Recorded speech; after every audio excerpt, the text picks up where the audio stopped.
Hello everyone, this is dietitian Priyanka from Nidhi's health line channel.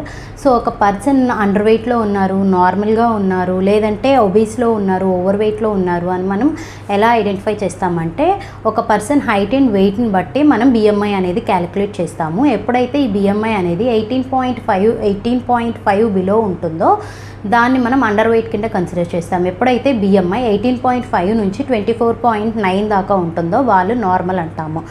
BMI 25 నుంచి 29.9 వరకు ఉంటుందో వాళ్ళని ఓవర్ వెయిట్ అంటాము. ఎవరైతే పర్సన్స్ బిఎంఐ 30 అండ్ అబోవ్ ఉంటుందో depending upon there BMI grade 1, grade 2, grade 3 obesities కింద డివైడ్ చేస్తాము. మీకు కనుక ఈ ఒబేసిటీ గురించి ఫుల్ ఇన్ఫర్మేషన్ కావాలంటే మన డిస్క్రిప్షన్లో ఉంది, ప్లీజ్ దయచేసి ఈ వీడియో చూడండి. అండ్ మీ హైట్ అండ్ వెయిట్ కనుక మీరు నాకు కామెంట్ సెక్షన్లో పిన్ చేసినట్టయితే మీ బిఎంఐ ఎంత ఉందో, మీరు ఏ కేటగిరీలో ఉంటారో నేను మీకు క్యాలిక్యులేట్ చేసి చెప్తాను. Thank you.